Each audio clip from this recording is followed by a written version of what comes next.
안녕하세요. 오늘도 진맥 중입니다. 진맥으로 환자분의 몸과 마음을 듣는 진료를 하고 있습니다. 지난 영상에서는 질병과 맥이 일치하는 경우 처방이 비교적 수월하다는 말씀을 드렸는데요. 오늘은 그 반대의 경우, 즉 질병과 맥이 다르게 나타나는 경우에 대해서 이야기해 보겠습니다. 진료실에 오신 한 환자분이 계셨어요. 얼굴은 붉고 가슴이 두근거리고 짜증도 많아지고 잠도 잘 못 주무십니다. 딱 봐도 화가 많은 상태인 것처럼 보였죠. 그리고 환자분 본인도 스트레스가 많아서 열이 쌓인 것 같다고 말씀을 하셨어요. 그런데 진맥을 해보니까 맥은 질병과 완전히 반대로 나왔어요. 맥이 높게 뜨지도 않았고 빠르지도 않았고 오히려 가라앉고 느리고 또 맥의 굵기가 얇으면서 힘도 약한 맥이었습니다.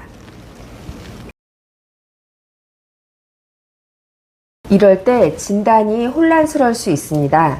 환자분이 말씀하시는 증상이 화열이 넘치는 실증인데 맥은 반대로 허증의 모습에 보였기 때문이죠.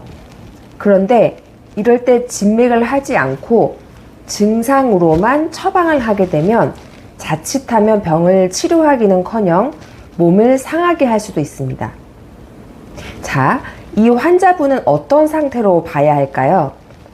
병이 처음 만들어질 때 원인은 스트레스로 인한 화, 열이 맞았지만 화병 기간이 길어지면서 환자분의 기와 혈이 많이 소모가 되었던 거예요. 우리가 감정 소모를 오랫동안 하게 되면 체력도 많이 소진되거든요. 여러분, 피가 마른다라는 말 들어보셨죠? 신경을 많이 썼더니 피가 마른다. 이것이 한의학적으로 의미가 있는 말입니다.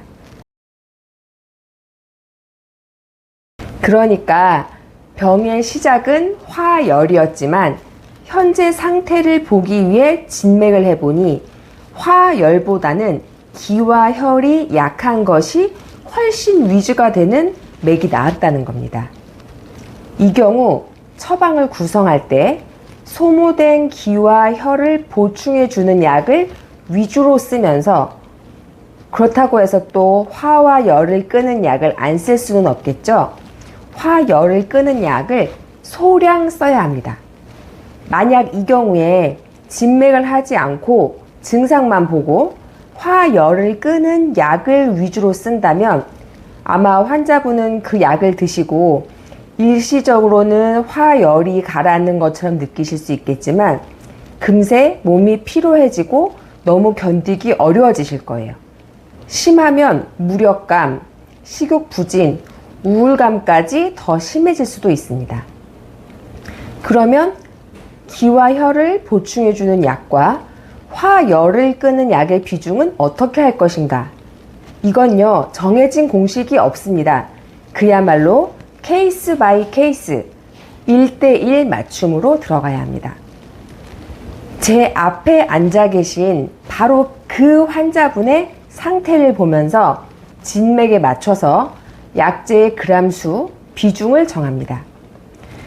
그래서 저는 환자분의 진찰, 진맥이 끝나고 나면 가급적 그 느낌을 잊지 않기 위해서 처방의 큰 틀은 바로바로 적어 놓으려고 합니다. 이후에 세세하게 조정하는 것은 조금 더 생각하면서 다듬어 가고요.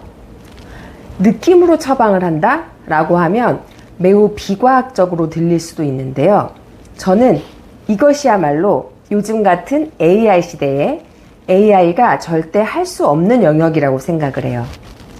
아, 이 환자분의 얼굴을 보고 혀를 보고 진맥을 했을 때 느껴지는 그 정도는 이랬어 라고 하는 게 있거든요.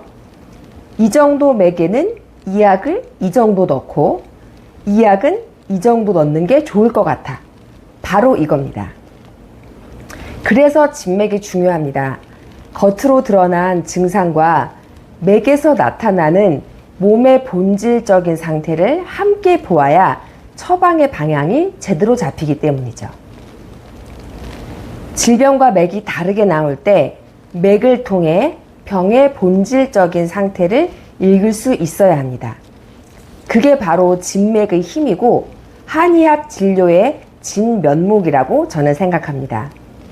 저도 아직은 많이 부족하기 때문에 여러 환자분들을 진찰하고 한의학 서적에서는 이런 경우에 대해서 어떻게 나왔는가를 찾아보면서 공부하고 있습니다. 자, 여러분, 오늘 영상은 어떠셨나요? 다음 영상에서는 피가 부족해요. 혈허에 대해서 말씀드려 보겠습니다. 다음에 봬요.